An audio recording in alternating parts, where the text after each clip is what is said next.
Star news Marathi, नवे पाऊल नवी दिशा। संपूर्ण महाराष्ट्रात अभिजित बिचुकले तर सर्वांना परिचित आहेत, परंतु आज आपल्यासोबत अशी एक व्यक्ती बसलेली आहे।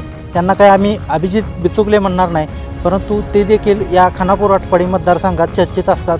नुकताच त्यांनी भारतीय जनता पार्टी या ठिकाणी सोडलेली आहे आणि ते आता पुढं काय करणार याबाबत संपूर्ण मतदारसंघाला उत्सुकता लागलेली आहे। मनोज देवकर आज आपल्यासोबत आहेत, आपण त्यांच्याशी गप्पा मारूया।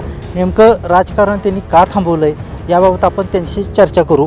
मनोज देवकर, प्रथमतः आम्ही तुम्हाला काय अभिजित बिचुकले म्हटलेलं नाही आहे, परंतु तुम्ही या मतदारसंघात नेहमी चर्चेत असता। आता तुम्ही भाजप सोडले, काय सांगाल? घर बांधायचंय मग आता शहरात कशाला जायचं? कारवे येथील कृष्णानंद स्टील घेऊन आलाय शहरापेक्षाही स्वस्त होलसेल आणि रिटेल दर। आमच्याकडे JSW पत्रा, Apollo pipe, UltraTech cement, Kalika सळी, वाळू, बीट आणि फॅब्रिकेशनचं सर्व साहित्य एकाच ठिकाणी मिळेल।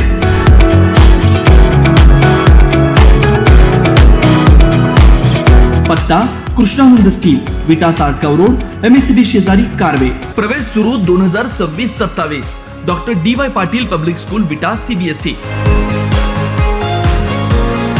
नर्सरी, LKG, UKG, पहिली ते 10वी, रोबोटिक्स, प्रत्येक क्लासमध्ये smart board, school ERP app, abacus, आधुनिक प्रशस्त science lab, science Olympiad, NTSC, MTSC, NSSC scholarship परीक्षा तयारी। 8वी पासून IIT, JEE, नीट फाउंडेशन कोर्स बॅच सुरू। 50,000 स्क्वेअर फूटचं भव्य मैदान, amusement park, taekwondo, yoga, skating, धनुर्विद्या, संगीत, गिटार, डान्स। संपर्क करा। संपूर्ण महाराष्ट्रात अभिजित बिचुकले तर सर्वांना परिचित आहेत, परंतु आज आपल्यासोबत अशी एक व्यक्ती बसलेली आहे। त्यांना काय आम्ही अभिजित बिचुकले म्हणणार नाही, परंतु ते देखील या खानापूर आटपाडी मतदारसंघात चर्चेत असतात। नुकताच त्यांनी भारतीय जनता पार्टी या ठिकाणी सोडलेली आहे आणि ते आता पुढं काय करणार याबाबत संपूर्ण मतदारसंघाला उत्सुकता लागलेली आहे। मनोज देवकर आज आपल्यासोबत आहेत, आपण त्यांच्याशी गप्पा मारूया। नेमकं राजकारण त्यांनी का थांबवलं आहे याबाबत आपण त्यांच्याशी चर्चा करू। मनोज देवकर, प्रथमतः आम्ही तुम्हाला काय अभिजित बिचुकले म्हटलेलं नाही आहे, परंतु तुम्ही या मतदारसंघात नेहमी चर्चेत असता। आता तुम्ही भाजप सोडले, काय सांगाल? माझा भ्रमनिराश झालेला आहे। मग एकंदरीत राजकीय व्यवस्थेबद्दलच भ्रमनिराश झालेला आहे।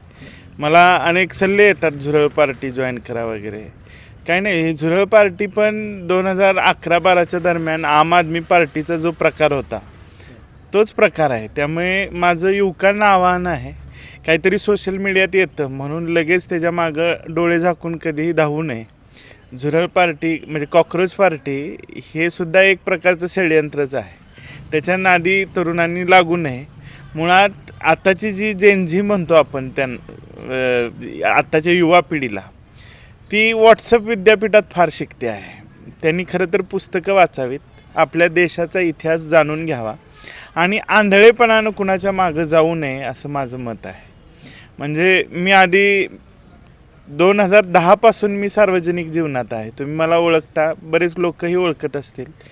माझं पोस्ट ग्रॅज्युएशन कोल्हापूरला जर्नलिझममध्ये झालं, त्याच्यानंतर मी 2014पर्यंत पत्रकारिता केलेली आहे। म्हणजे मी बरेच जण माझ्याबद्दल टिंगलटवाळी करत असतील, हसत असतील। मी सुरुवातीच्या काळात शेतकरी संघटनेच्या, स्वाभिमानी शेतकरी संघटनेच्या संपर्कात होतो, त्यांचंही काही काळ मी फॉलोअर होतो। त्याच्यानंतर इंडिया अगेन्स्ट करप्शनच्या जी चळवळ सुरू झाली त्याला मीडियानं फुल सपोर्ट केलेला होता। मी त्याच्यात पण ॲक्टिव्ह होतो। अण्णा हजारे दिल्लीत उपोषणाला बसले होते, पण मी इथं 2 दिवस जेवलो नव्हतो। म्हणजे आम्हाला खरंच वाटायचं की अण्णा हजारे देश का दुसरा गांधी आहे, आणि तो स्वातंत्र्यच लढा आहे असं। पण नंतर त्यातून काय झालं, त्याच्या पाठीमागं कोण होतं हे आज सगळ्या भारताला कळून चुकलेलं आहे की ते वेल प्लॅन्ड एक सत्ता हस्तांतरित करण्याची किंवा सत्ता मिळवण्याचा एक प्लॅन होता तो। आणि त्यात जे त्या आंदोलनात सहभागी होते सगळे कोणी राज्यपाल झाले, कोणी मुख्यमंत्री झाले, कोणी पंतप्रधान झाले, तेव्हा जनतेनं नरेंद्र मोदींना पंतप्रधान म्हणून निवडून दिलं। ते आज तागायत सत्तेत खुर्ची पकडून आहेत आणि ह्यातून म्हणजे त्यातून खरंच परिस्थिती बदलली का? सर्वसामान्य लोकांच्या जीवनामध्ये बदल घडला का? असा ज्यावेळी मी विचार करतो त्यावेळी माझ्यासारख्या म्हणजे थोडा विचार करणाऱ्या युवकाला वैमनस्य येतं किंवा विषाद वाटतो किंवा नैराश्य येतं. अनेक ठिकाणची तुम्ही परिस्थिती पाहिली असेल, म्हणजे सर्वच राजकीय पक्षातली. पत्रकारिता करत होता, राजकीय क्षेत्रात होता. तुम्हाला सांगू का की एखाद्या पक्षाचा किंवा एखाद्या व्यक्तीचा निष्ठावंत कार्यकर्ता असणं म्हणजे बुद्धी गहाण ठेवणं. जर संविधान लिहिताना बाबासाहेब आंबेडकर आणि घटनातज्ञ बाकीचे जे होते त्यांनी दर 5 वर्षाला मतदान करण्याची सोय ठेवलेली आहे. का ठेवलेली आहे? तर एखाद्याचं काम नाही आवडलं तर लोकांनी मत बदलावं, नाहीतर मग राजेशाही काय वाईट होती. वर्षानुवर्षे एकाच माणसाला निवडून द्यायचं आहे किंवा एकच पार्टी निवडून द्यायची आहे, मग त्याला लोकशाही म्हणता येणार नाही. मुळात आपली मतं बदलत असतात काळानुरूप, तशी ती बदलली पाहिजेत. आणि शेवटी काय आहे की एकच आयुष्य आहे ना, त्या आयुष्यात उद्या असं गिल्ट वाटू नये की मी जर अमुक पक्षात असतो तर माझं काहीतरी चांगलं झालं असतं किंवा मी काहीतरी चांगलं समाजकार्य करू शकलो असतो. म्हणून मी अनुभव घ्यायला कधी मागं हटत नाही. समाजकार्यात तर तुम्ही आहातच, पण राजकारणात देखील सक्रिय असता. लोकसभा निवडणूक असू दे, विधानसभा निवडणूक असू दे, तुमच्या वेगवेगळ्या भूमिका होता. लोकसभा निवडणुकीत तुम्ही काँग्रेसमध्ये होता, त्यानंतर आता काही महिन्यापूर्वीच तुम्ही भाजपमध्ये गेलता. 6 महिने झालं. आज भाजपमध्ये अनेक जण जात असताना तुम्ही जाऊन परत आलाय, असं काय घडलं? काहीच घडलं नाही, हाच तर प्रॉब्लेम आहे. म्हणजे आज भारतीय जनता पार्टीची पुरेपूर काँग्रेस झालेली आहे. आज विधान परिषदेच्या निवडणुका सुरू आहेत. काय तुम्हाला चित्र दिसतं? खरोखर जे समाजसेवा करतात, म्हणजे माझ्याविषयी काही अचाट कल्पना माझ्या नाही आहेत, पण त्यांना असं का नाही वाटत की आपल्या पार्टीतल्या निष्ठावंत कार्यकर्त्यांना आपण आमदार खासदार करावं? म्हणजे उभं आयुष्य ज्यांनी पार्टीत घालवलेलं आहे, माधव भंडारी असतील, केशव उपाध्ये असतील, आपल्या सांगली जिल्ह्याचा विचार करायचा झाला तर दीपक शिंदे म्हैसाळकर असतील, संभाजी पवारांचं घर आहे, पृथ्वीराज पवार आहेत, नंतर मकरंद देशपांडे आहेत, नीताताई केळकर आहेत. म्हणजे भाजपसाठी म्हणजे कधीही त्यांनी आयुष्यात पक्ष बदलला. माझ्यासारखा कार्यकर्ता 4 पक्ष फिरून आलाय, मला काय नाही दिलं, कुठलं पद नाही दिलं चालतंय, पण ज्यांनी उभी हयात घालवलेली आहे भाजपमध्ये त्यांचा नाही विचार होत. त्यावेळी तुम्हाला कारखानदारच दिसतो. विचार करण्यासारखी गोष्ट आहे. तुम्ही तिकीट वाटताना पार्टी विथ डिफरन्स म्हणायचं, आणि तुम्हाला विधान परिषद राज्यसभा द्यायची असली की तुम्हाला पैसेवाला, कारखानदार, शिक्षण सम्राट हाच दिसतो. मग तुम्ही मग खरं म्हणजे काँग्रेसमध्ये किंवा इतर जे सरंजामशाहीला खतपाणी घालणारे राष्ट्रवादीसारखे पक्ष आहेत त्यांच्यात आणि भाजपात काय फरक आहे? लोक मला मी ज्यावेळी भाजपात गेलो, कधी जिल्हा परिषदेच्या निवडणुकीच्या आधी गेलो, तर लगेच म्हणाले तुम्ही डाव्या विचारसरणीतून, म्हणजे आधी सुरुवातीच्या काळात डावे होता, नंतर जरा सेंटरला काँग्रेसमध्ये मध्यम मार्गी पक्षात आला, एकदम आता उजव्या विचारसरणी. काही विचारसरणी वगैरे काही नाही, सरळ सरळ धंदा करून टाकलेला आहे राजकारणाचा. कॉन्ट्रॅक्टर्स त्यांच्याकडून पैसे घ्यायचे, निवडणुका लढवायच्या आणि सत्ता ताब्यात ठेवायची. म्हणजे हे सर्व पक्षात सुरू आहे. म्हणजे ह्याला कुठलाही पक्ष अपवाद नाही आहे. यापूर्वी पण तसं होतं?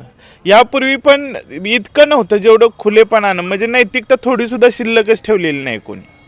म्हणजे काल ज्याच्यावर आपण टीका करत होतो त्यालाच आज एकदम पवित्र वॉशिंग मशीनमध्ये टाकून धुवून पुसून त्याला जनतेच्या माथी मारण्यात येत आहे. तुम्ही भाजपमध्ये नव्हता त्यावेळी सुद्धा अशा टीका करत होता, मग भाजपमध्ये गेल्यानंतर हे बघायला भेटलं का तुम्हाला? नाही, अनुभवायला भेटलं ना. म्हणजे त्यांना माझ्यासारख्या चांगल्या कार्यकर्त्याची गरज आहे असं मला वाटतच नाही.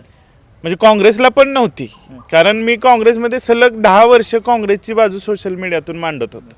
ज्यावेळी तिकीट द्यायची वेळ आली म्हणजे त्यावेळी सरळ सरळ पॉलिटिक्स झालं आणि वसंतदादाच्या नातवाला तिकीट द्या असं म्हणणं नव्हतं आमचं. विशालदादांना तिकीट द्या, ते संघर्ष करतायत, एक चांगला माणूस. आणि आज विशालदादांचं काम तसं चांगलं आहे. ते आज जिल्ह्यातल्या विमानतळाचा प्रश्न असेल, शेतकऱ्यांचा प्रश्न असेल, बऱ्याच प्रश्नावरती खासदाराचं काम काय असतं, संसदेत जाऊन ते अपक्ष म्हणून खासदार निवडून आमच्यासारख्या कार्यकर्त्यांनी आणलेलं आहे. म्हणजे त्यावेळी त्यांना म्हणजे नतद्रष्टपणाच केला ना महाविकास आघाडीने.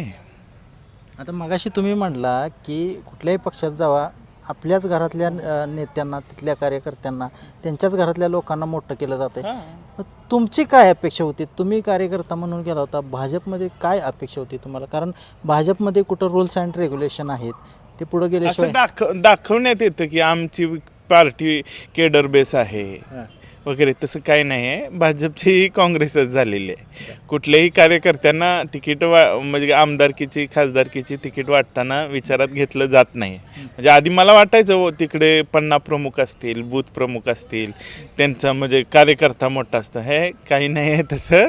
जसं काँग्रेस इतर पक्षात आहेत तेच सिस्टीम इकडं पण आहे. भाजपची काँग्रेस झाल्या म्हणा. हां, पुरेपूर काँग्रेस झालेली आहे. म्हणजे आज तिकीट देताना घरात कोण आहे का आधी शोधलं जातं. भाचा आहे का, भाऊ आहे का, पुतण्या आहे का, महिला आरक्षण असेल तर पत्नी आहे का, कोण नातेवाईक आहे का, म्हणजे काय चालू आहे. म्हणजे एक अपेक्षा असते की बदल घडला पाहिजे. भाजपमध्ये प्रवेश करताना तुमचं मोठ्या प्रमाणात स्वागत झालं, मग जाताना कुठं अडवलं गेलं का, मग थांबवलं गेलं? मी आता सोशल मीडियात पोस्ट टाकून 4 दिवस झाले. ती पोस्ट लाखाच्या वर लोकांनी वाचलेली आहे. पण त्याच्यानंतर कुणीही संपर्क साधलेला नाही. म्हणजे हे वाईट आहे ना. म्हणजे आम्ही निवडणुकात कार्यकर्त्यांनी भाषणं ठोकायची, वेळ द्यायचा महत्त्वाचं. म्हणजे हे सांगितलं तर म्हणजे लोक माझ्यावर हसतील.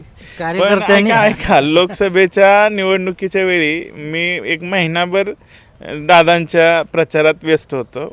मला काही विशाल दादांना दोष द्यायचा नाही, ती माझीच खाज होती म्हणा समजा, की माझं ऊसाकडे दुर्लक्ष झालं माझ्या. आणि 2 एकर शेतातलं ठिबक ते काढून ठेवलं होतं आणि निवडणुकीच्या गडबडीत थोडं ऊस फोडायचा राहिला. त्यानंतर पाऊस सुरू झाला, तो ठिबक वर आणि म्हणजे जिथं 3-4 लाखाचा ऊस जायचा तिथं 2 लाखाचा गेला समजा. ही माझी चूक आहे. मी काही हे कोणाला दोष देत नाही. म्हणजे आपण किती वाहवत गेलं पाहिजे हे आपल्याला कळलं पाहिजे. पण हे नेत्यांना माहीत नसतं की आपण कुणासाठी काय केलं, कार्यकर्ता त्याचं मागं कसं चाललं हे विचारच सुद्धा नाहीत. म्हणजे निवडून आल्यानंतर किती जनसंपर्क राहतो त्यांचा कार्यकर्त्यांसमेत, किंवा काय समस्या आहेत काय. आता माझ्यासारखा कार्यकर्ता मी स्वतःसाठी कधीच कुणाला काय मागत नाही. काही छोट्या 2 गोष्टी किरकोळ मागितल्या होत्या, काय त्याच्या नंतर फॉलोअपच होत नाही. म्हणजे नेते निवडून येईपर्यंत संपर्कात असतात. एकदा निवडणूक झाली की कार्यकर्ता हाय गेला, काय त्याचं काय चाललंय काय कोणी विचारपूस करत नाही. आणि स्थानिक स्वराज्य संस्थांच्या ज्या निवडणुका असतात, आता सगळ्यांना माहिती आहे की आपला मतदारसंघ किंवा आपला तालुका हा बाबर पार्टी ग्रामीण भागात थोडा पॉवरफुल आहे किंवा बालेकिल्ला आहे. पडणाऱ्या सीट आहेत तिथे एखाद्या कार्यकर्त्याला सामान्य तिकीट देता आलं असतं. पण अपेक्षा होती. नाही, अपेक्षा वगैरे काही नाही. मला तिकीट मागितलं असतं तर मिळालं असतं. पण माझं दुर्दैव म्हणा किंवा काय म्हणता येईल त्याला, की मी गारडी पंचायत समिती गणात जन्माला आलेला माणूस आहे. तिथं बाबर गटाने दगड जरी उभा केला तरी तो निवडून येणार. त्यांचं काम आहे म्हणा, किंवा अनिल भाऊंची पुण्य आहे, अनिल भाऊंचं काम आहे. त्यामुळं त्यांनी शेंदूर ज्याला लावेल तो निवडून येतो, त्याला गुलाल लागतो. मग त्याच्याबद्दल मला काही तसं काही. आणि काम करायसाठी आपण किती पंचायत समिती झेडपी सदस्यांची नावं लोकांच्या स्मरणात राहतात. क्वचित चांगले मुळीक बापूंच्या सारखे ज्यांनी जलसंधारणात खूप चांगलं काम जिल्हा परिषद सदस्य पंचायत समितीमध्ये असताना केलं, अशी लोकांच्या मनात स्थान मिळवतात. बाकी असे बरेच कितीतरी स्वातंत्र्यानंतर स्थानिक स्वराज्य संस्थांमधून झेडपी सदस्य, पंचायत समिती सदस्य होऊन गेलेले आहेत. आपल्या राज्यात हजारो सरपंच होऊन जातात. किती लोकांची नावं लोकांच्या लक्षात राहतात. एखादाच पोपटराव पवार असतो, एखादा सुशांत देवकरांसारखं चांगलं काम करून गेलेलं आज सरपंच, आदर्श सरपंच म्हणलं की सुशांत देवकरांचं नाव येतं. एखादाच भास्कर पेरे पाटील असतो. म्हणजे ते खुर्ची कोण बसलंय आणि तो काम कसं करतो ह्याच्यावरून सगळं त्याच्या कर्तृत्वाची म्हणजे फुटपट्टी लावून मोजलं पाहिजे. म्हणजे काय मस्त आमदार खासदार होऊन जातात, मंत्री होतात. किती लोकांच्या, एखादाच RR पाटील असतो जो गेल्यानंतरही 10-10 वर्ष लोकांच्या स्मरणात राहतो. किती हजारो मंत्री होऊन गेलेले असतील, कोणाला आहे आठवण त्यांची? नाही आहे ना. म्हणजे त्या खुर्चीमुळे त्या माणसाची ओळख नसते, कधी कधी त्या माणसामुळे त्या खुर्चीची ओळख होत असते. सध्या जर बघितलं तर सोशल मीडियावर तुम्ही कायम चर्चेत असतात, वेगवेगळ्या पोस्ट असतात, तुमच्यात वेगवेगळे तुमची मतं असतात, त्यावर अनेक लोक रिॲक्ट होत असतात. आता जर त्याच्याबद्दल मला सांगायचं आहे की मध्यंतरी हे मोठे नेते आहेत, विश्वजित कदम असतील, गोपीचंद पडळकर साहेब असतील, त्यांच्याविषयी मला आदर आहे. मी त्यांचा फॅन आहे पडळकर साहेबांचा, कारण ज्या परिस्थितीमधून त्यांनी जे यश मिळवलं कौतुकास्पद आहे. म्हणजे जो संघर्ष त्यांनी केला त्यांनी एकमेकावर काहीतरी टीका केली. मग मी आपलं एक साधं वाक्य लिहिलं ज्यात कुठलीही टीका अपशब्द काही नव्हतं. तर त्याच्यावर आपण ज्यांना सुसंस्कृत नेते समजतो, विश्वजित कदम साहेब, त्यांच्या भारतीय विद्यापीठचे कर्मचारी असतील किंवा समर्थक असतील, त्यांनी निष्ठा दाखवण्यासाठी अक्षरशः आया बहिणीवरून मला शिव्या दिलेल्या आहेत सोशल मीडियामध्ये. तुम्ही काय म्हणता की पडळकरांचा IT सेल खराब आहे, ते आया बहिणींवरून शिव्या देतात, अर्वाच्य भाषेत शिवीगाळ करतात. तुमचेही कार्यकर्ते तसंच करतायत ना. म्हणजे कोणाला झाकायचं आणि कोणाला काढायचं. म्हणजे मी दोन्ही अनुभव घेतलेले आहेत. म्हणजे आज सोशल मीडियात कधी गेली 10 वर्ष मी ॲक्टिव्ह आहे. कधी एखादी स्तर घसरला, पूर्ण घसरला. म्हणजे मला काय म्हणायचं आहे की घरातल्या स्त्रिया शक्यतो राजकीय ॲक्टिव्हिटीमध्ये नसतात. क्वचित एखादी स्त्री समाजकारणात किंवा राजकारणामध्ये बाहेर पडत असेल तर त्याचं चारित्र्यहनन करणं आणि ते सोशल मीडियात कसंही अर्वाच्य भाषेत शिवीगाळ करणं हे काय मला तरी पटत नाही. हा फुले शाहू आंबेडकरांचा महाराष्ट्र आहे असं आपण म्हणतो. मला अजूनही वाटतं हा फुले शाहू आंबेडकरांचाच महाराष्ट्र आहे. आणि नेत्यांनी त्या कार्यकर्त्यांना म्हणजे कंट्रोल ठेवला पाहिजे. तुम्ही काय लिहिताय, तुम्ही त्यांना जिल्हा स्तरावरची पदं देऊन एक प्रकारे राजमान्यता देताय किंवा त्यांना खतपाणी घालताय. काय म्हणजे काय सोशल मीडियात काय लिहिलं जातं आहे तुम्ही बघा जरा डोळे उघडून. त्याच्यामुळे पक्षाचीही प्रतिमा मलिन होत असते, संघटनेचीही प्रतिमा मलिन होत असते आणि त्या नेतृत्वाबद्दलच लोकांच्या मनामध्ये आलं हे काही म्हणजे कार्यकर्ते असे तर नेते पण असे म्हणजे नेत्याविषयीच लोकांच्या मनामध्ये प्रतिमा मलिन होत असते. मुळात नेत्यांनी सांगितलं पाहिजे काय चांगलं काय वाईट. हे जर तुम्ही सांगणार नसाल आणि त्याला पदं देऊन त्याला खतपाणी घालणार असाल तर हे वाईट होत जाणार आहे. हे कुठेतरी थांबलं पाहिजे ना. म्हणजे मला सांगायला लाज वाटते इतपत घाण लिखाण सोशल मीडियात कमेंट्समध्ये दोन्ही बाजूकडून होतं. म्हणजे काय एका बाजूकडनं होतं असं नाही. मग त्यात पडायलाच नको आपण. आता मी कुठल्याही पक्षात ॲक्टिव्ह नाही आहे. काय भूमिका आहे तुमची आता मग? नाही, मी सामान्य माणूस आहे. मला काही एक साधा माणूस म्हणूनच जगायचं ठरवलेलं आहे. मला काय म्हणजे कुठला पक्ष सगळ्या पक्षांचे अनुभव घेऊन झालेले आहेत. फक्त MIMचाच तेवढा आणि RPIचाच तेवढा अनुभव बाकी आहे. नाहीतर काँग्रेसचा अनुभव घेऊन झाला आहे, शिवसेनेचा झाला आहे, स्वाभिमानी शेतकरी संघटनेचा झाला आहे. प्रत्येक पक्षामध्ये जातीयवाद आहे, प्रत्येक पक्षामध्ये गटबाजी आहे. म्हणजे तुम्हाला सांगायचं उदाहरण म्हणजे इथलं आपल्याला असं वाटतं की भारतीय जनता पार्टी एक आहे, पण तिथंही द्वेष आहे, असूया आहे. म्हणजे हा कार्यकर्ता मग हा कुणाच्या जवळ अधिक आहे, मग हा वैभवदादांच्या जवळ अधिक आहे तर हा वैभवदादांचा कार्यकर्ता, तो अमरबापूंच्या जवळ दिसतोय म्हणजे तो अमरबापूंचा, हा पडळकरांच्या गाडीत दिसतोय तर हा पडळकरांचा. म्हणजे हे ग्रुपिझम आहे का तर आहेच. ते काय पहिल्यापासून होतं. मग तिथं पदं वाटताना सुद्धा मग ज्याची पक्षात चलती आहे मग तो त्याच्या जवळच्या कार्यकर्त्यांची वर्णी लावतो आहे. मग तिथं प्रॉब्लेम असा होतो की मला तिघंही जवळचे आहेत. म्हणजे अमरसिंह देशमुख ज्यावेळी राष्ट्रवादीच्या चिन्हावर 2014 निवडणुकीला उभे होते त्यावेळी मी त्यांचं बातम्या द्यायचं काम पत्रकार असताना ॲज काय म्हणायचं PRO म्हणू शकता. त्यांची गाडी बोलेरो पुढं असायची. मी 2 व्हीलरवरून मतदारसंघ फिरलो त्यावेळी पहिल्यांदा. आणि त्यांच्या खानापूरपेक्षा आटपाडीवर जास्त प्रेम असले दिसते. कारण आता तुम्ही सांगितलं अमरसिंह बापूंच्या बरोबर होतो, राजेंद्र अण्णा देशमुखांच्या देखील बरोबर तुम्ही होता. होतो ना. आणि पडळकरांच्या विषयी पण मला प्रेम आहे का तर आहेच. मी कधी ते लपवलेलं नाही. त्यांनी टेंबूचं कार्यालय ज्यावेळी फोडलं त्यावेळी मी पत्रकार म्हणून का असेना पण सोबत होतोच. त्यावेळी जी आंदोलनं झाली मी सुद्धा टेंबूच्या पाण्यासाठी उपोषणाला बसलो त्यावेळी त्यांनी मला सुहासभायांनी सुद्धा मला पाठिंबा दिलेला होता. म्हणजे सुहासभायांशी फार माझं काही वाकडं आहे किंवा शत्रुत्व आहे असं काही नाही. कारण मला ते आंदोलन आज यशस्वी होताना दिसतंय तुम्हाला. ते आंदोलन ज्यावेळी केलं होतं तुम्ही पाण्यासाठी. हा, पाणी आलंय ना. आज माझ्या शेताला पाणी आहे, माझ्या ओढ्या काठालाच माझी जमीन आहे. तिथं मी लॉकडाऊनमध्ये विहीर नेत्यांचीच पुण्य आहे म्हणावी लागेल की नेत्यांची नाही. मला मी उपोषण केलं ते वाया गेलं असं मला कधीच वाटत नाही. आज माझं रान हिरवगार आहे. म्हणजे ह्यात सगळ्यांचंच योगदान असतं. काय म्हणजे पडळकरांच्या विषयी मला आपुलकी वाटते. म्हणजे काय पण खरं सांगू का की मला अजून शिव्या बसतील कदाचित, पण सोशल मीडियामध्ये तुमचे जे समर्थक लिहितात कुठंतरी त्याला म्हणजे एक काहीतरी साधनसूचिता असली पाहिजे असं मला वाटतं. कारण आजकाल महिलासुद्धा सोशल मीडिया वापरत आहेत.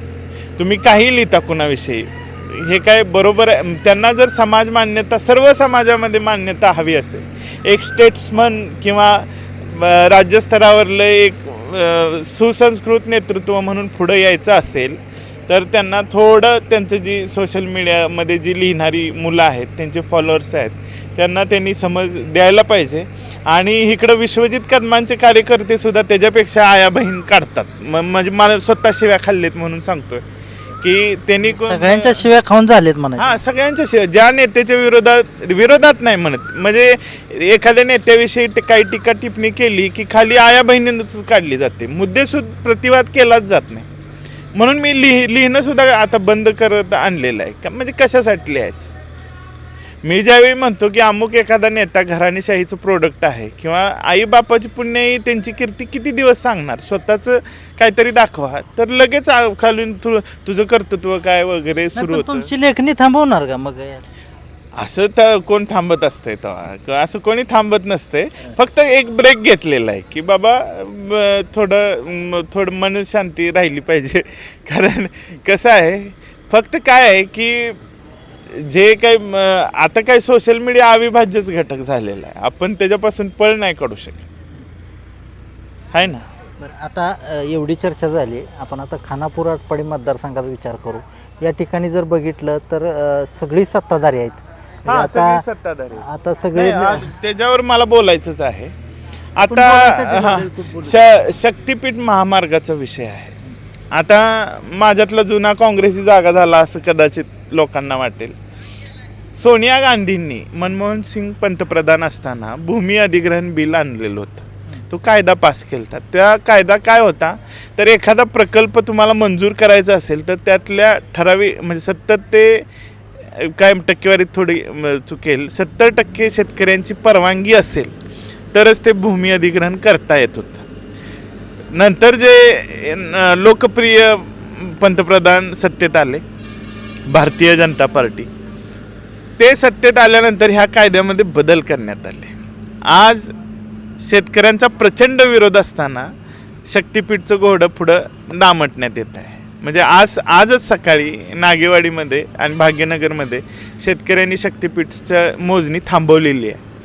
म्हणजे तुम्ही राजे महाराजे आहात का? तुम्ही आम्हाला विचारणार तरी आहात का त्या शेतकऱ्यांना? म्हणजे तुम्हाला एखादा प्रोजेक्ट राबवायचा आहे, त्या शेतकऱ्यांचं म्हणणं काय आहे ते तरी तुम्ही ऐकून घेणार आहात की नाही? तुम्ही मायबाप सरकार आहात, तुम्ही शेतकऱ्यांचा सन्मान करता, तुम्ही निदान त्या शेतकऱ्यांची मागणी काय आहे हे तरी जाणून घेतलं पाहिजे ना. एकीकडे समृद्धी महामार्ग झाला, तिथं 1.25 मोबदला देण्यात आलेला आहे. मी तर असे आकडे ऐकलेत की एकरी 1 कोटी सुद्धा देण्यात आलेले आहेत. आणि हिथं तुम्ही किती देणार आहात? शक्तीपीठ महामार्गात ज्यांच्या जमिनी जाणार आहेत ते तुम्ही सांगा ना, मग शेतकरी ठरवतील काय करायचं आहे ते. आता शक्तीपीठचा विषय निघालाय, मला असं दिसतं की काही नेते सोडले, कार्यकर्ते सोडले, तर यात अनेक जणांनी समावेश घ्यायला पाहिजे होता, पण त्यांच्या विरोधी भूमिका आहे का? त्यांच्या विरोधी भूमिका म्हणण्यापेक्षा झालंय काय की वैभवदादा अमरसिंह देशमुख असतील किंवा राजेंद्र अण्णा असतील किंवा सुहास भैया असतील किंवा शक्तीपीठ ते सर्व सत्ताधारी पक्षात आहेत. रोहित R.R. पाटील तरुण आमदार आहेत, जयंत पाटील आहेत, विश्वजित कदम आहेत, खासदार विशालदादा पाटील आहेत. ह्यांनी थोडीफार भूमिका त्यांची शक्तीपीठ विरोधी क्लिअर केलेली मला दिसते. पण ते जितक्या तडफेनं किंवा जितक्या ॲग्रेसिव्हली त्यांनी विधानभवनात किंवा लोकसभेत हे मांडायला पाहिजे त्यावर ते मांडलेलं दिसत नाही आहे. आणि इथल्या नेत्यांनी म्हणजे आमदार असतील, वैभवदादा असतील किंवा पडळकर साहेब असतील, ह्यांची काय भूमिका आहे शक्तीपीठ संदर्भात? त्यांनी शेतकऱ्यांशी संवाद साधला पाहिजे असं माझं मत आहे. म्हणजे संवाद पण साधला पाहिजे आणि त्यांची काय भूमिका आहे, किती दिवस असं आंदोलन करायला लावणार आहात? किंवा खरंच शक्तिपीठची गरज आहे का? आरोप असा राजू शेट्टी साहेब परवा येऊन गेले विट्याला की तो नेमका शक्तिपीठ कुणासाठी करण्यात येतोय, त्यांची भूमिका काय आहे, शेतकऱ्यांची भूमिका, लोकशाही आहे ना, हे सरकारचं काम आहे की त्यांची भूमिका काय आहे हे जाणून घेणं. तुम्ही अचानक जबरदस्ती शेतकऱ्याला माहीत न होता म्हणजे किती नुकसान भरपाई देणार हे सुद्धा आकडा सुद्धा माहीत नाही, फक्त कुणाच्या जमिनी जाणार आहे ते एवढं माहिती आहे. आता शेतकऱ्यांच्या जीवावर जे नेते राजकारण करतात, परंतु शेतकऱ्यांच्या जे काही प्रश्न आहेत त्याच्याकडे दुर्लक्ष झालेलं आहे. आत्ताच अवकाळी झाली, कारखान्यांची बिलं आहेत, ऊसाची अनेक लोकांचे पैसे थांबलेले आहेत, शेती करायला थांबले. याकडं का म्हणजे संघटना देखील आता मुगळून गप्प आहेत, गायब आहेत. याकडं कुणीतरी लक्ष देणं गरजेचं आहे. तुमच्यासारखा एखादा युवा जो धडपडी नेता आहे तो करू शकतोय ना. असं काय करणार, पण जगण्याचेच प्रश्न इतके गंभीर झालेले आहेत. आज वास्तव हे आहे की शेती परवडत नाही. आज खतांच्या किमती गगनाला भिडलेल्या आहेत. आज शेती करणं, आज शेतकऱ्यांच्या मुलांची जी शेती करतायत त्यांची लग्न होईना झालेली आहेत. प्रत्येक गावात म्हणजे पोरगी शेतकरीच म्हणतो की शेतकऱ्याला पोरगी द्यायची नाही. तो बिझनेसमन शोधतोय, तो एखादा नोकरदार शोधतोय. का शोधतो?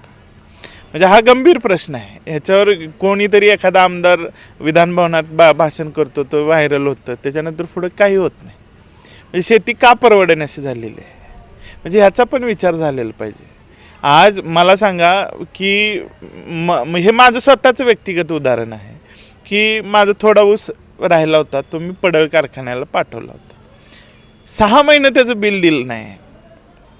बरं, 6 महिन्यांनी बिल दिलं ते दिलं, 52,000 बिल झालं, तर त्यातले 11,000 रुपये वजावाट केली. म्हणजे जळीत ऊस नेला म्हणून त्याची वजावाट किती, 700 रुपये प्रति टन. हे अन्यायकारक आहे ना. का बसला मग तुम्ही विचारलं नाही? जाब विचारायला कारखान्यावर गेलो मी, तर माझं एकट्याचंच बिल अडकून ठेवलं त्यांनी. मला पैशांची गरज होती, मी म्हटलं चला 40 तर 40 मिळते, ते पण कसे मिळाले त्याच्यावर आवाज उठवावा लागला सोशल मीडियात. हे कोणी केलं? भाजप कार्यकर्ता असलेल्या शेतकऱ्याचं बिल भाजप आमदाराच्या कारखान्याने थकवलं. म्हणजे कशी आपुलकी वाटायची पक्षाविषयी, तरी काय खूप म्हणजे शोकांतिका नाही तर काय. आता राहिला प्रश्न, आता जर शेवटचा प्रश्न, शेवटचं नाही अजून बोला, अजून भरपूर बोलायचं आहे. आता जर बघितलं तुम्ही सोशल मीडियाचा विषय काढला, आता जी युवा पिढी आहे ती सर्व म्हणजे सोशल मीडियात आहे, तर त्यांना काय आव्हान कराल? कारण तुम्ही बघितलं तर अनेक ऊन पावसाळे खाल्लेले आहेत, जगायचं कसं हा प्रश्न आहे. या पिढीला सोशल मीडियाशिवाय थांबता येत नाही, त्यांना काय आव्हान सांगाल? तुम्हाला सांगू का की दिवसाला मिळणारा हा 1.5 ते 2 GB डेटा आहे, तो तरुणांना त्यांच्या बेरोजगार असण्याची जाणीव करून देत नाही. म्हणजे जाणीवच होत नाही, एक नशा असते, भूल असते. सगळ्यांना वाटतं की मी 24 तास सोशल मीडिया, तसं काही नाही आहे. मला फावला वेळ ज्यावेळी मिळतो, मी प्रवासात असतो किंवा थोडं तेवढ्या त्यावेळी मनात काय येतं ते मी लिहून ते नंतर मोबाईल बंद करून ठेवलेला असतो आणि मग दिवसभर त्याच्यावर कमेंटचा पाऊस पडत असतो. म्हणजे मी काही 24 तास सोशल मीडिया वापरत नाही. गुगलचा सर्वे आहे की भारतातली जी युवा पिढी आहे ती दिवसातला सरासरी 5 ते 6 तास वेळ हा इंस्टाग्राम, फेसबुक आणि यूट्यूब ह्याच्या रील्स बघण्यात घालवते. म्हणजे विचार करा की दिवसातला 6 तास वेळ ते स्क्रीन टाईम आहे. तुमच्यासुद्धा मोबाईलमध्ये सेटिंग असतं, तुम्ही किती वेळ मोबाईलच्या स्क्रीनसमोर घालवता हे तुम्ही सुद्धा ते बघू शकता. म्हणजे हे काय, म्हणजे हा तुम्हाला सारखं म्हणजे 60 सेकंदाची 1.5 मिनिटाची रील असतात, ते बघत राहतात. त्याच्यावर अक्षरशः म्हणजे चांगलं काय बघत नाहीत. म्हणजे जे इन्फ्लुएन्सर आहेत, अश्लीलता खूप वाढलेली आहे. खूप म्हणजे पूर्वी लोक तमाशा बघायला वर्षातनं एकदाच तमाशा असायचा गावच्या जत्रेत, विरंगुळा म्हणून आपले पूर्वज तिथं जायचे, फेटे उडवायचे. आज रोज तमाशा आहे मोबाईलवरती, रोज. आणि ते जास्त व्ह्यूज येण्यासाठी मग ते चित्रविचित्र डान्स, तोकडे कपडे घालून आणि ते बघत महिला देखील यात बिघडल्या. महिला म्हणजे ते बघत बसतात आणि त्यांना मग इकडं दूध उतू गेलेलं सुद्धा भान नसतं. म्हणजे फक्त हे महिलांवर टीका आहे असं नाही, म्हणजे सगळ्यांचंच, युवा पिढीचं सुद्धा किती अभ्यास राहिला आहे आपला किंवा काय. म्हणजे हे मोबाईल हे फार भयानक व्यसन झालेलं आहे. हे कुठंतरी तरुणांना कळलं पाहिजे आणि जे राजकीय लोक आहेत त्यांच्या मागे आपण किती फिरलं पाहिजे ह्याचंही भान युवा पिढीला असलं पाहिजे. आणि जे सोशल मीडियातून येतं, जे व्हॉट्सअपवर येतं, जे इंस्टाग्रामवर येतं, इवन जे चित्रपटातून दाखवलं तो इतिहास असतोच असं नाही. आपल्या विचारधारेला किंवा त्यांचे जे स्पॉन्सर आहेत, त्यांना जे फंडिंग करणारे लोक आहेत, त्यांना कुठेतरी राजकीय सत्ता मिळवण्यासाठी फायदा व्हावा म्हणून इतिहासाची मोडतोड करून चित्रपट बनवण्यात येत आहेत. आणि त्यात कुठेतरी म्हणजे जातीय द्वेष वाढेल किंवा धार्मिक द्वेष वाढेल असं वातावरण निर्माण करण्यात येत आहे. त्यात काही तथ्य आहे असं मला वाटत. म्हणजे तसं त्याच्यावर युवा पिढीनं स्वतः जुनी पुस्तकं, ट्रस्टेड इतिहासकारांची पुस्तकं घेऊन वाचली पाहिजेत, खरा इतिहास जाणून घेतला पाहिजे. महात्मा फुले वाचले पाहिजेत, आंबेडकर वाचले पाहिजेत, विठ्ठलरामजी शिंदे वाचले पाहिजेत. कारण लेखकसुद्धा आता ठराविक खोटा इतिहास लिहिणारे लेखकसुद्धा बाजारात आलेले आहेत. म्हणजे ते भाट आहेत, ते कुणाला तरी खुश करण्यासाठी किंवा त्यांची जी संघटना आहे त्या पद्धतीने तोडून मोडून सरळ सरळ खोटा इतिहास लिहित आहेत. म्हणजे हे सगळं फार गंभीर असं वातावरण आहे. आणि ह्यातून जर आपल्या देशाचं काही चांगलं व्हायचं असेल, समाजाचं काहीतरी चांगलं व्हायचं असेल तर विद्वान लोक जी आहेत त्यांनी त्यांचा आवाज बुलंद केला पाहिजे. पण त्याचीही आजकाल भीती वाटते. कारण का तर आपण बघितले, आपण म्हणतो फुले शाहू आंबेडकरांचा महाराष्ट्र, पण आपल्या राज्यामध्ये काय झालं म्हणजे काँग्रेस राष्ट्रवादीची सत्ता असतानाच दाभोळकर पानसरेंचे खून झालेले आहेत. म्हणजे तिथं काय भाजप सत्तेत होती असं नाही. त्याचं कुठं काय त्यांचे मारेकरी सापडले का, गुन्हेगारांना शिक्षा झाली का? बरं, तो गुन्हेगार होता पण त्याच्या मागं ब्रेन कोणाचा होता, त्याच्यापर्यंत सिस्टीम पोचली का? काही म्हणजे निराशाजनकच वातावरण आहे. म्हणजे वाचाल तर वाचाल अशी सध्याची परिस्थिती आहे. नाही म्हणजे स्वतःची सद्विवेक बुद्धी जागी ठेवली पाहिजे. आता काही असे नेत्यांना सुद्धा नाही, म्हणजे स्वतः विचार करणारे कार्यकर्ते नको आहेत. म्हणजे मी म्हणलं ना चल तर चल, बस म्हणलं की बस, उठ म्हणलं की उठ, असे लोक फॉलोअर्स पाहिजेत, अंधभक्त हवे आहेत. माझं एवढंच सांगणं आहे तरुणांना की तुम्ही अंधभक्त होऊ नका. तुमची काही विचारधारा असेल, तुम्हाला भाजप आवडत असेल, काँग्रेस, कुणाला कम्युनिस्ट विचारधारा आवडत असेल तर त्यांनी ती विचारधारा त्यातलं जे चांगलं आहे ते फॉलो करण्याचं हरकत नाही. पण डोळे उघडे ठेवून, म्हणजे प्रेम करा पण आंधळं प्रेम करू नका. तुमच्या नेत्याच काय चुकत असेल ना तर त्याला ठणकावून सांगण्याची हिंमत तुमच्यात असली पाहिजे की बाबा हे रॉंग आहे, हे चूक आहे. आणि सर्वसामान्य माणूस किंवा गोरगरीब जनता जगते का मरते ह्याची फिकीर नेत्यांना असली पाहिजे. ठीक आहे, कसं असतं की आज हायफाय गाड्या आलेल्या आहेत शॉक ऑफिसरच्या, किती जरी रस्त्यावर खड्डे असले की त्या गाडीत बसणाऱ्या माणसाला खड्ड्यांची जाणीव होत नाही. त्या लोकांनी सामान्य माणसात मिसळलं पाहिजे नेत्यांनी खरं तर. आणि त्यांना गोरगरिबांचे प्रश्न काय आहेत हे कळलं पाहिजे आणि ते त्यांनी विधानसभेत लोकसभेत मांडले पाहिजेत, त्याचा फॉलोअप घेतला पाहिजे. आज शेतकऱ्यांची काय अवस्था आहे, सगळे म्हणतात 24 तास वीज. कुठं आहे वीज 24 तास? माझं विहीर ज्या DPवर आहे, तुम्हाला खरं सांगतो की शुक्रवार शनिवार रविवार 3च दिवस 11 ते 5 लाईट असते. त्यात ही फ्यूज गेली, ट्रान्सफॉर्मर जळाला किंवा लोड शेडिंग, म्हणजे पाणी आहे पण लाईट नसल्यामुळं मी शेताला पाणी पाजू शकत नाही आहे, अशी सिच्युएशन आहे. गुरुवार तर लाईटच नसते, मंगळवार पण कधी आवजाव घर तुम्हाला असते. म्हणजे काय शेतकऱ्यांचे प्रश्न किती गंभीर आहेत. आणि शेतकऱ्यांना डोस पाजले जातात उपदेशाचे, सेंद्रिय शेती करा. मी सेंद्रिय शेती करून पाहिलेली आहे. सेंद्रिय शेती सगळ्यांनी करायची ठरवली तर आपल्या देशाची म्हणजे जी गरज आहे तेवढं उत्पादन होऊ शकत नाही. आज शेतकऱ्यांना पण जागृत केलं पाहिजे, पण तसं होताना दिसतंय का? नाही होताना दिसत. आज आयात केली जाते. म्हणजे आज आपल्या देशात सगळा शेतमाल आहे.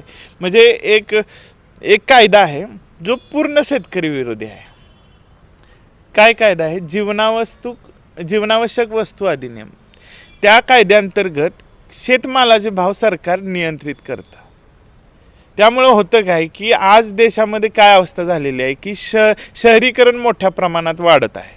त्या मानानं शेतीवर डिपेंड असणारी लोकसंख्या कमी होत चाललेली आहे. मग आज काय होतं की जी मोठमोठी शहरं आहेत, पुणे, नाशिक, मुंबई, म्हणजे ह्या राज्यावर मुख्यमंत्री कोण होणार भविष्यात? आता मतदारसंघांची पुनर्रचना होणार आहे, तर ह्या शहरी भागात जास्तीत जास्त आमदारांची संख्या असणार आहे. मग तिथं ज्या पक्षाचे जास्तीत जास्त आमदार असतील त्या पक्षाची सत्ता येणार, तो मुख्यमंत्री होणार त्या पक्षाचा.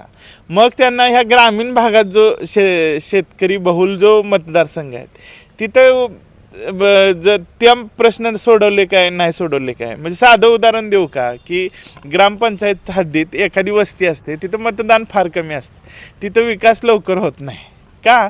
तर त्यातले निम्मे असे तसे नेत्यांच्या मागे जाणार, ह्या एका पार्टीच्या आणि दुसऱ्या एका पार्टीच्या मागे जाणार असतात. मग त्या 50 मतांसाठी कशाला रोड करा, म्हणजे नेते पण गांभीर्याने घेत नाहीत. तसं इथून पुढच्या काळामध्ये शेतकऱ्यांच्या प्रश्नांवरती अक्षम्य दुर्लक्ष होणार आहे का? तर होणार आहे.